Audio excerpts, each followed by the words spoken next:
Bismillahirrahmanirrahim. Assalamualaikum warahmatullahi wabarakatuh. Bersama saya Harun Effendi dalam informasi malam. Untuk kesempatan kali ini di edisi Kamis 11 November 2021, beberapa informasi terhangat dan terdepan akan segera kami hadirkan ke ruang dengar Anda, dan berikut informasinya.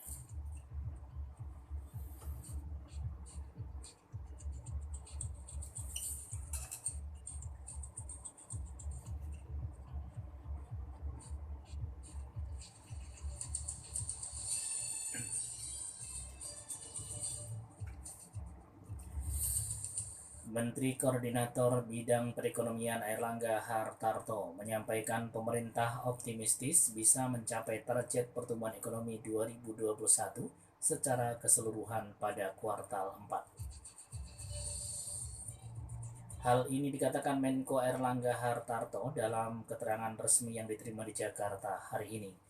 Menko Airlangga Hartarto menjelaskan pertumbuhan ekonomi yang tumbuh positif 3,51%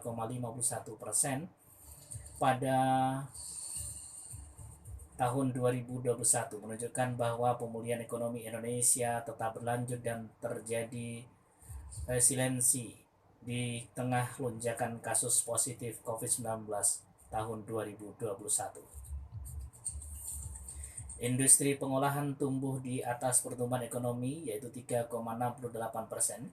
Begitu juga dengan pertambangan yang tumbuh 7%, kesehatan tumbuh 14%, dan perdagangan yang masih bertahan di 9%.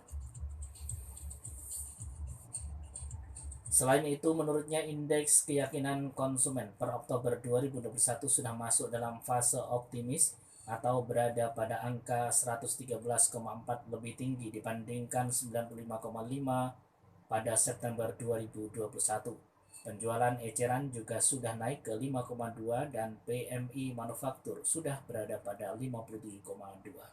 Informasi bersumber dari antaranews.com.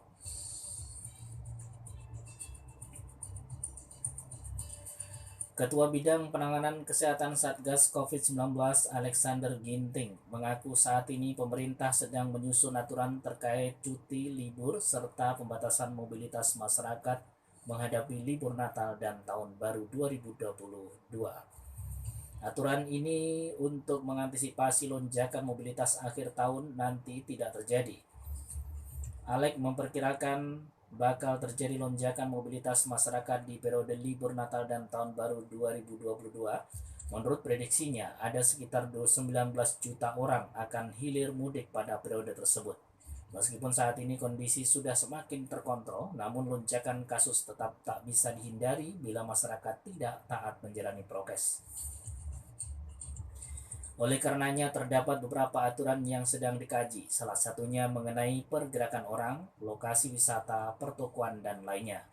Hal senada disampaikan Wakil Menteri Kesehatan RI dan TS Harbuono. Ia mengingatkan agar masyarakat bersiap menghadapi kemungkinan lonjakan gelombang ketiga di akhir tahun. Menurutnya lonjakan kasus tidak akan terjadi jika masyarakat mematuhi protokol kesehatan secara ketat dan rekomendasi dari pemerintah. Informasi bersumber dari republika.co.id.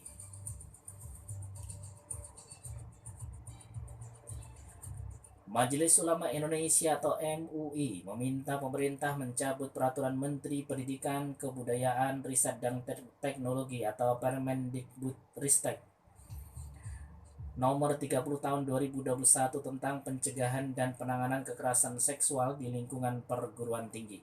Hal ini disampaikan MUI usai menggelar Ijtima Ulama Komisi Fatwa se-Indonesia yang digelar sejak Selasa 9 November 2021 hingga Kamis hari ini di Hotel Sultan. Sejumlah permasalahan keagamaan dan kebangsaan yang dibahas dalam Ijtima Ulama yang bertemakan optimalisasi fatwa untuk kemaslahatan bangsa.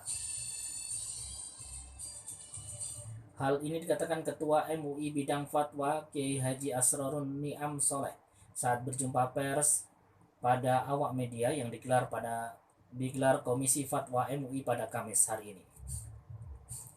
Menurut Ketua MUI, pada frasa tanpa persetujuan korban dalam Permendikbudristek nomor 30 tahun 2021 bertentangan dengan nilai syariat Pancasila, Undang-Undang Undang-Undang Negara Republik Indonesia tahun 1945, peraturan perundang-undangan lainnya, dan nilai-nilai budaya bangsa Indonesia. Ketentuan-ketentuan yang dikecualikan dari frasa tanpa persetujuan korban dalam Permendikbudristek nomor 30 tahun 2021 terkait dengan korban anak disabilitas situasi yang mengancam korban di bawah pengaruh obat-obatan harus diterapkan pemberatan hukuman. Sehingga Asrarun meminta kepada pemerintah agar mengevaluasi kembali terkait Permendikbudristek nomor 30 tahun 2021 untuk materi muatan Permendikbudristek tersebut harus sejalan dengan syariat, Pancasila, Undang-Undang Dasar NRI tahun 1945, peraturan perundang-undangan lainnya, dan nilai-nilai budaya bangsa Indonesia. Dalam Ijtima Ulama Komisi Fatwa se-Indonesia ke-7, kepesertaan ulama diikuti oleh 700 peserta undangan, 250 orang hadir secara fisik dan sisanya hadir secara virtual. Informasi bersumber dari fifa.co.id.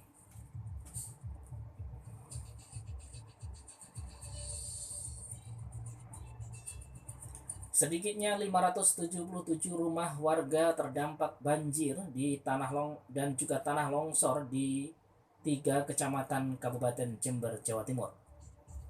Sekretaris BPBD Jember, Heru Widakdo, menyampaikan jumlah itu berdasarkan data Pusdalop per 10 November 2021 pukul 21.35 waktu Indonesia Barat.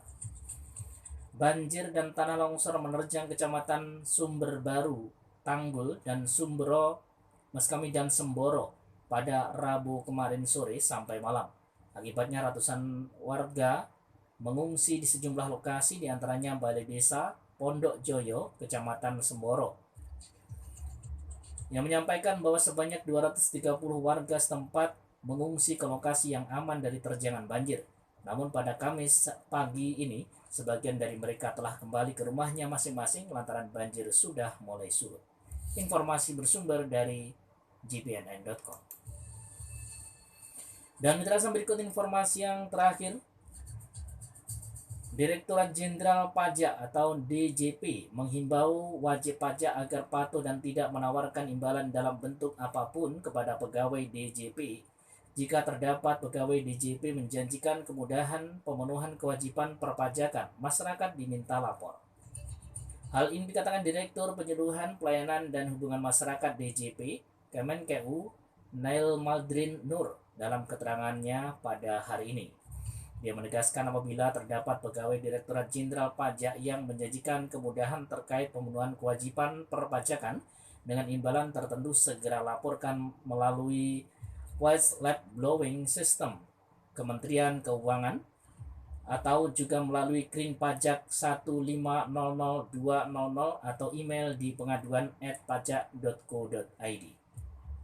Lebih lanjut, DJP sangat prihatin dan menyesali terjadinya kasus penerimaan suap yang dilakukan oleh oknum pegawai DJP sebagaimana hasil penyidikan yang diungkapkan oleh KPK.